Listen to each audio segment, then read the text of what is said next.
This is a moment in Jewish history. Recently on Shabbat, I was in Gan Sacher, Sacher Park, the largest in Jerusalem. This special oasis in central Jerusalem has hosted many music concerts and other events. I have often enjoyed a picnic on Yom HaAtzmaut, Israel Independence Day there, as we watched the IDF Air Force flyover. The construction of the park began in 1960 when Harry Sacher contributed a significant sum for the establishment of an urban park in Jerusalem.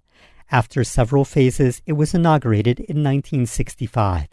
Harry Sacher was a British businessman and journalist who was very active in Zionist and Jewish causes.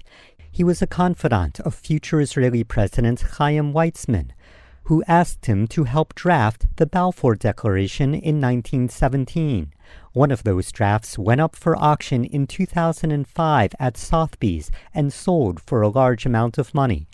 The following is from an AP newscast about the auction. Lot 217, the Zionist archive of Leon Simon, which includes the draft of the Balfour Declaration. I have a starting bid of $350,000, debiting $350,000. The Balfour Declaration is the extraordinary declaration made by the British government in 1917 that provided for the sort of moral and legal basis of a Jewish homeland in Palestine.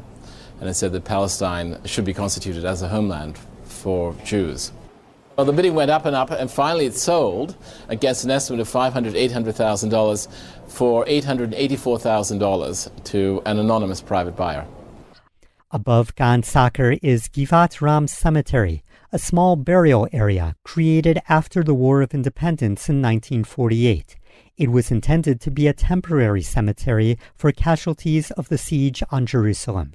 The Mount of Olives Cemetery, which dates back centuries, was off-limits to Jews after the Jordanian invasion.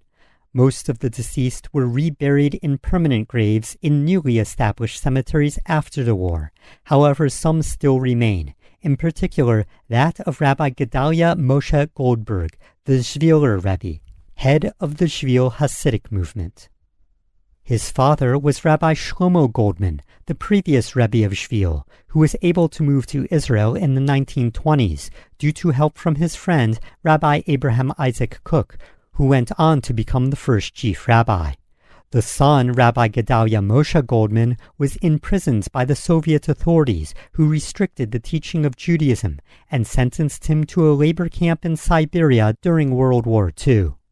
A famous story about him tells that a Soviet prison commandant ordered the rabbi and an older inmate to his office on Shabbat. The commandant said he would release them both if they would sign release papers, but being that it was Shabbat, the day of rest, both refused. The Soviet commandant angrily said that they would never be released. So Rabbi Goldman agreed that he would sign for the older inmate because he thought it was a matter of life or death, for the elderly man would not sign for his own release. The commandant was so impressed that he allowed them both to be released. Today, many still visit the grave of the Zvhiller Rebbe above Gan Sacher. During the War of Independence in 1948, Gan Sacher was used as a makeshift airstrip for light aircraft. After the war in 1949, the Ministry of Agriculture used the land for a brief period to grow agricultural crops. The Six-Day War took place in 1967 with Israel's dramatic victory, but in the weeks and months before the war, the rhetoric and armed buildup from Israel's neighbors was of great concern. They were promising to push the Jews into the sea, and Israel was outnumbered. The Israeli government created an emergency contingency plan in the event of mass casualties. Gan Sacher was one of the locations chosen to create a makeshift morgue and cemetery. But Israel's swift triumph meant it was not necessary. Jerusalem was reunited, and with it the Western Wall, Mount of Olives, and other holy sites. This has been a moment in Jewish history. Thank you to all the listeners, and Shalom.